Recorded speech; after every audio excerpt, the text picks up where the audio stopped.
Hello students, आपके अपने YouTube channel Pankaj maths वोयगर पे आपका एक बार फिर स्वागत है। सबसे पहले एक ओवरव्यू देख लेते हैं। सबसे पहले डेफिनेशन, क्वाड्रेटिक इक्वेशन होते क्या हैं। A polynomial equation with highest degree 2 is called a quadratic equation. यानी ऐसे इक्वेशन जिसमें जो पॉलिनोमियल हो उसकी डिग्री 2 हो, और सिंपल वर्ड्स में हम कह सकते हैं कि जो वेरिएबल हो उसकी हाईएस्ट पावर 2 होनी चाहिए। तो इस तरह के इक्वेशन को क्या कहते हैं हम, क्वाड्रेटिक इक्वेशन। स्टैंडर्ड फॉर्म, मानक रूप क्या होता है इसका, A x square plus B x plus C equal to 0। Second point है जो उसमें स्टैंडर्ड फॉर्म दी हुई है जो होती है A x square plus B x plus C equal to 0। Third point पे आइए, where X is the variable. इस स्टैंडर्ड फॉर्म में, जो सेकंड पॉइंट में आपको स्टैंडर्ड फॉर्म दी हुई है, इसमें जो x है वो वेरिएबल है and a b c are the real constants, real number constants हैं। अब एक बात याद रखनी है कि a is not equal to 0। इस A x square plus B x plus C equal to 0 जो स्टैंडर्ड फॉर्म है, इसमें a इक्वल टू 0 नहीं होना चाहिए। यदि a इक्वल टू 0 हो जाता है तो फिर ये क्या बन जाएगा, लीनियर। केवल क्या बचेगा हमारा, बी एक्स प्लस सी। अगर a 0 होता है तो ए एक्स के वाली टर्म आपकी 0 हो जाएगी, केवल क्या बचेगा, बी एक्स प्लस सी, जो कि एक लीनियर इक्वेशन होगा, ना कि क्वाड्रेटिक इक्वेशन। इसलिए a is not equal to 0। Now roots of quadratic equation क्या होते हैं। रूट्स ऑफ क्वाड्रेटिक इक्वेशन, या हिंदी में बोले हिंदी मीडियम वाले बच्चों के लिए, द्विघात समीकरण के मूल क्या होते हैं। For a quadratic equation a x square plus B x plus C equal to 0। मान लीजिए हमें एक क्वाड्रेटिक इक्वेशन दी हुई है, A x square plus B x plus C equal to 0। तो उसके रूट्स क्या होते हैं, रूट्स और कुछ नहीं है, केवल क्या है, वैल्यूज ऑफ एक्स।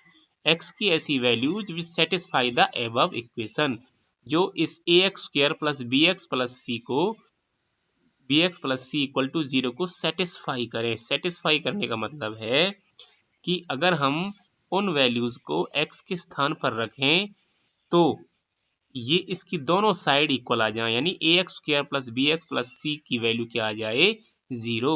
तो उस x की वैल्यू को हम क्या कहेंगे, रूट। इस इक्वेशन का हिंदी में क्या कहेंगे, मूल। इस समीकरण का मूल होगा वो, तो ये होता है आपका रूट। अब सेकेंड पॉइंट पर आए। सेकेंड पॉइंट वही है जो हम पहले बता चुके हैं। यदि मान लीजिए अल्फा कोई वैल्यू है एक्स की, और अल्फा को हम एक्स की जगह पर रखते हैं, एक्स की जगह पर रखने पे इक्वेशन क्या बन जाएगी, A alpha square plus B alpha plus C equal to क्या आता है, 0। Then alpha is a root of equation, तो हम कह सकते हैं अल्फा क्या है उस इक्वेशन का root. A x square plus B x plus C equal to 0। Every, third point क्या है, every quadratic equation has exactly 2 number of roots. हर क्वाड्रेटिक इक्वेशन के एग्जैक्ट 2 रूट्स होते हैं। न 3 हो सकते हैं, न 4 हो सकते हैं, न 1 हो सकता है, न 0 हो सकते हैं। 2 रूट, एग्जैक्टली 2 रूट रहेंगे। और थर्ड पॉइंट की second line, they can be equal, वो ऐसा हो सकता है कि सेम हो, पर हम अगर सेम रूट्स हैं तो भी ये नहीं कहेंगे एक ही रूट है, वो 2 होंगे। हाँ, वो दोनों की वैल्यू सेम होगी, दोनों आइडेंटिकल होंगे। ये सेम भी हो सकते हैं और अनइक्वल भी हो सकते हैं, डिस्टिंक्ट, अलग अलग। नेक्स्ट है discriminant. Discriminant and nature of roots. Discriminant विविक्तिकर, और नेचर ऑफ रूट्स, जो रूट्स होते हैं उनकी नेचर के बारे में कैसे विविक्तिकर बताता है, डिस्क्रिमिनेंट बताता है। मूलों की प्रकृति के बारे में कैसे डिस्क्रिमिनेंट या विविक्तिकर, हिंदी में विविक्तिकर बताता है। तो लेफ्ट हैंड साइड में जो पहला पॉइंट है उसमें डेफिनेशन, परिभाषा क्या होती है डिस्क्रिमिनेंट की, विविक्तिकर की। Discriminant is the quantity which tells about the nature of roots of quadratic equation without computing them. यो डिस्क्रिमिनेंट होता है, विविक्तिकर होता है, वो ये बताता है कि इक्वेशन के जो रूट्स होंगे वो रियल होंगे, इमेजिनरी होंगे, इक्वल होंगे, अनइक्वल होंगे, रैशनल होंगे या इर्रेशनल होंगे। ये चीजें विविक्तिकर या डिस्क्रिमिनेंट बताता है। अब लेफ्ट हैंड साइड में जो सेकंड पॉइंट है उसमें क्या है कि डी को हम किससे डिनोट करते हैं, किससे दिखाते हैं, किससे प्रदर्शित करते हैं डी को। तो डी को प्रदर्शित करते हैं हम, डिस्क्रिमिनेंट को डी से प्रदर्शित करते हैं या अपर केस डेल्टा से, बड़ा डेल्टा, इससे हम डिनोट करते हैं डी को। Third point left hand side में डी का फॉर्मूला होता है B square minus 4ac for an equation of A x square plus B x plus C equal to 0। अगर हमारे पास एक इक्वेशन दी हुई है A x square plus B x plus C equal to 0, तो उसका डिस्क्रिमिनेंट कैसे निकालेंगे हम, बी स्क्वायर माइनस 4ac। ये उसका फॉर्मूला है, ये उसका सूत्र है। हम साथ ही साथ दोनों माध्यमों के बच्चों के लिए, दोनों मीडियम्स के लिए बताते चलेंगे, हिंदी मीडियम के लिए भी और इंग्लिश मीडियम वाले बच्चों के लिए भी। अब आते हैं हम राइट साइड में। राइट साइड में जो फर्स्ट पॉइंट है, राइट साइड में आप ये देख पाएंगे कि डी किस तरह से रूट्स के बारे में बताता है। तो पहला पॉइंट राइट साइड में, if D greater than 0 then roots are real and distinct यानी unequal. If D is greater than 0, यदि डी की वैल्यू 0 से बड़ी है, 0 से बड़ी होने का मतलब है वो पॉजिटिव वैल्यू है, धनात्मक वैल्यू है, धनात्मक मान आता है डी का निकालने के बाद, तो रूट्स कैसे होंगे, रियल होंगे यानी वास्तविक होंगे, एंड डिस्टिंक्ट, और वो समान नहीं होंगे, अलग अलग होंगे। ये पहला पॉइंट है। सेकंड पॉइंट क्या है, if D is less than 0 then roots are not real and roots don't exist. It means यदि डी की वैल्यू 0 से छोटी आती है, लेस देन 0 आती है, या ये कह सकते हैं लेस देन 0 का मतलब है कि डी की वैल्यू ऋणात्मक आती है, नेगेटिव आती है, तो हम रूट्स के बारे में क्या कह सकते हैं। पहला पॉइंट तो ये है, रूट्स जो होंगे वो रियल नहीं होंगे, यानी वो इमेजिनरी होंगे, कॉम्प्लेक्स होंगे, या ये कह सकते हैं कि रूट डोंट एग्जिस्ट, यानी रूट उस समीकरण के मूल हैं ही नहीं, रूट्स डोंट एग्जिस्ट। ठीक है।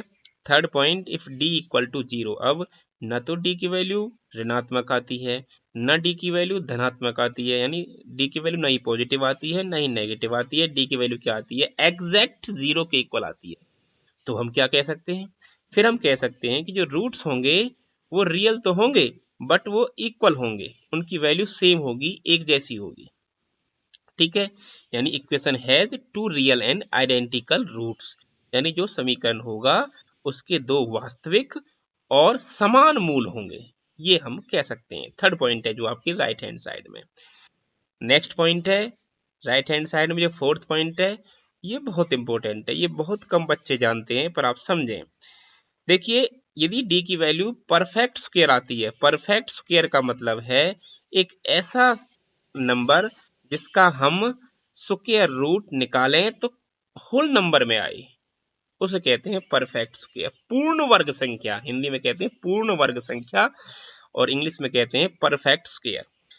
फॉर एग्जाम्पल, यदि मैं उदाहरण के लिए बताऊं, ऐसी संख्याएं होती हैं जैसे 4 है, 9 है, 16 है, 25 है, 4, 9, 16, 25, ये सभी नंबर्स क्या हैं, परफेक्ट स्क्वायर हैं, पूर्ण वर्ग हैं। अगर ऐसा आपका डी आता है तो आप कह सकते हैं कि जो मूल होंगे, जो रूट्स होंगे वो रैशनल होंगे। वो कैसे होंगे, रैशनल होंगे, परिमेय संख्या होंगे। वो परिमेय मीन्स या रैशनल मीन्स, हिंदी में कहते हैं परिमेय, इंग्लिश में रैशनल, यानी वे संख्याएं जिन्हें हम a अपॉन बी, a बटे बी की फॉर्म में लिख सकते हैं। यानी अगर हमारी d की वैल्यू परफेक्ट स्क्वायर आती है तो रूट्स कैसे होंगे, रैशनल होंगे। और fourth point right hand side में, फिफ्थ पॉइंट सॉरी, यदि d की वैल्यू परफेक्ट स्क्वायर नहीं आती है तो रूट्स कैसे होंगे, रैशनल नहीं होंगे। और एक बात और, यदि d की वैल्यू परफेक्ट स्क्वायर आती है तभी हम एक क्वाड्रेटिक इक्वेशन को गुणनखंडन विधि से हल कर सकते हैं। यदि d की वैल्यू परफेक्ट स्क्वायर आती है तभी एक क्वाड्रेटिक इक्वेशन को हम फैक्टराइजेशन मेथड से हल कर सकते हैं। उसके फैक्टर तभी संभव हैं लीनियर फैक्टर करने जब वो उसका जो d है वो परफेक्ट स्क्वायर आए। ठीक है,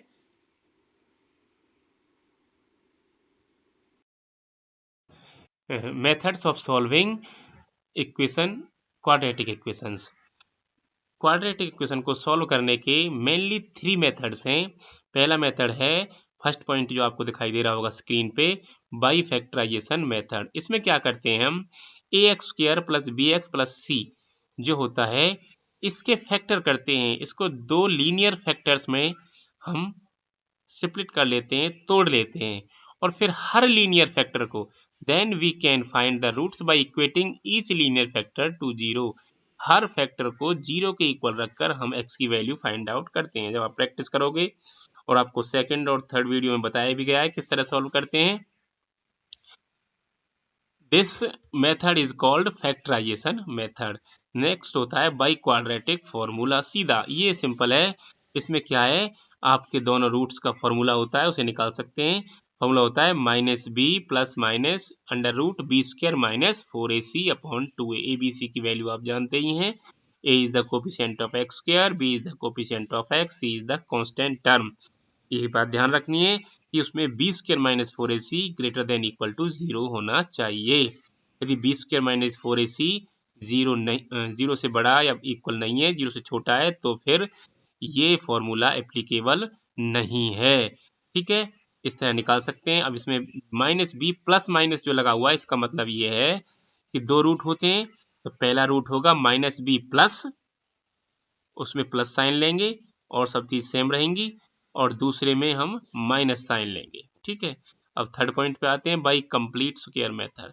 इस मेथड में क्या करते हैं हम, A x square plus B x plus C equal to 0 को इस फॉर्म में तोड़ लेते हैं, ए एक्स प्लस डी का स्क्वायर प्लस ई। यहाँ डी की वैल्यू होती है बी अपॉन 2a और ई की value C minus B square upon 4। ये एक शॉर्टकट मेथड बता दिया है मैंने, डी की वैल्यू और ई की वैल्यू। ये आपको ऐसा सीधा नहीं करना, ये आपके लिए एक शॉर्ट ट्रिक है अगर ऑप्शनल क्वेश्चन आता है तो, नहीं वरना आप A x square plus B x plus C equal to 0 को परफेक्ट स्क्वायर बनाने के लिए पहले ए कॉमन लेंगे, फिर x के कोफिशिएंट का हाफ और उसका स्क्वायर ऐड करेंगे, उसे सब्ट्रैक्ट करेंगे, तब इस फॉर्म में वो आएगा। आगे क्वेश्चन करेंगे इस तरह के तो आपको ढंग से समझ आएगा। और इस वीडियो को देखने के लिए बहुत बहुत धन्यवाद। प्लीज़ इस चैनल को सपोर्ट करें, लाइक करें, सब्सक्राइब करें और शेयर करें। Thank you.